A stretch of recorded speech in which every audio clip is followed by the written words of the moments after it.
Treatment ഒക്കെ ഒരു wellness campus പോലെ ഇത് വർക്ക്ഔട്ട് ചെയ്യാണ്. അതായത് സ്പാ ആൻഡ് അരോമ തെറാപ്പി നമ്മളോട് ചെയ്യുന്നു. ഓൾറെഡി സ്വിമ്മിംഗ് പൂൾ എന്ന് പറയുന്ന സാധനം എന്താണ് നമ്മുടെ ശരീരത്തിന് ഏറ്റവും നല്ല എക്സസൈസ് ആണോ? നീന്തലല്ലേ ഏറ്റവും നല്ല എക്സസൈസ്. അത് റൂമിൽ തന്നെ കൊണ്ടുവരുന്ന എന്താണ്, മറ്റേ പൂളിൽ എല്ലാവരും കുളിക്കില്ല. അപ്പൊ വരുന്ന എല്ലാവർക്കും ആ ഒരു എക്സസൈസ് കിട്ടില്ല.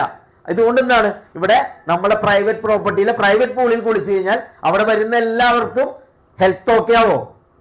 ഒന്ന് ശരീരത്തിൽ എന്തെങ്കിലും ഒരു എന്താ പറയുക ആയാസം വരുന്ന ഓരോ കാര്യങ്ങളൊക്കെ ചെയ്യുമ്പോൾ അല്ലെങ്കിൽ ബോഡി അവിടെ ഇവിടെയൊക്കെ ജോയിൻ്റൊക്കെ ഒന്ന് ഇളകണമെങ്കിൽ ഏറ്റവും നല്ല എക്സസൈസ് ആണ് നീന്തുക എന്നുള്ളത്.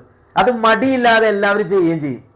മനസ്സിലായോ? അപ്പൊ അതിവിടെ നിർബന്ധിതമായിട്ട് നമ്മൾ ചെയ്യിപ്പിക്കണം അവിടെ. ഓക്കെ, അപ്പോ ആ ഒരു കാര്യം ഓക്കെ. പിന്നെ എന്താണ്, നേരത്തെ പറഞ്ഞ വേറൊരു കാര്യമുണ്ട്. എന്താണ്, മഡ് ഹൗസിൽ താമസിക്കുക എന്ന് പറഞ്ഞാൽ തന്നെ നമ്മുടെ ഹെൽത്തിന് ഒരുപാട് പോസിറ്റീവായിട്ടുള്ള കാര്യങ്ങൾ ചേഞ്ചസ് ഉണ്ടാക്കുന്ന ഒന്നാണ്.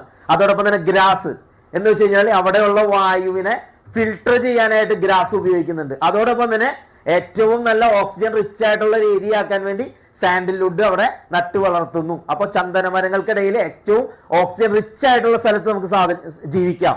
ഒന്ന് ബ്രീത്ത് എടുത്താൽ തന്നെ ഉണ്ടല്ലോ, ഒന്ന് ഫ്രഷ് എയർ ആയിരിക്കും അറിയാമോ. അതിപ്പോൾ രാവിലെ തന്നെ അവിടെ മെഡിറ്റേഷനൊക്കെ പ്രോത്സാഹിപ്പിക്കുന്നുണ്ട്, മെഡിറ്റേഷൻ യോഗ കാര്യങ്ങളൊക്കെ. അപ്പോൾ അവിടെ ചെന്ന് ആളുകൾ ആ ഒരു ചേഞ്ചസ് ഉണ്ടാകണം അവരുടെ ലൈഫിൽ തന്നെ. അവിടെ വന്ന ആ ഒരു ബ്രീത്ത് എടുക്കുമ്പോൾ നമുക്കറിയാലോ, ഇതുപോലുള്ള ഹൈ റേഞ്ച് ഏരിയയിലൊക്കെ പോയിട്ട് നമ്മളൊന്ന് ബ്രീത്ത് എടുത്താൽ തന്നെ നമുക്ക് ആ ഫ്രഷ് എയറിന്റെ ഫീൽ കിട്ടും. പക്ഷെ ഇവിടുത്തെ തിരൂർ ടൗണിൽ പോയിട്ട് ബ്രീത്ത് എടുത്താൽ എങ്ങനെ ഉണ്ടാവും അല്ലേ? ആ പൊടിയും പടലങ്ങളും അല്ലെ, എത്രത്തോളം ഓക്സിജൻ ഉണ്ടാവും? ഓക്സിജന്റെ അളവ് വളരെ കുറവും. മറ്റ് എന്താ പറയുക കെമിക്കലും ആയിക്കോട്ടെ അല്ലെങ്കിൽ വായു മലിനീകരണമാണ് ഇപ്പൊ ഏറ്റവും കൂടുതൽ പൊല്യൂഷനാണ്. അപ്പൊ ഇതെല്ലാം വലിച്ച് നമ്മുടെ ഉള്ളിൽ കൊണ്ടുപോയി നമ്മുടെ ലങ്സിനെ, നമ്മൾ തന്നെ 100 വർഷം വരെ ജീവിച്ചിരിക്കേണ്ട നമ്മളുടെ ശരീരത്തിലെ ലങ്സിനെ നമ്മളൊരു 50 വർഷത്തിലേക്ക് കുറച്ചുകൊണ്ടിരിക്കുക നമ്മൾ തന്നെ, വേറെ ആരുമില്ല.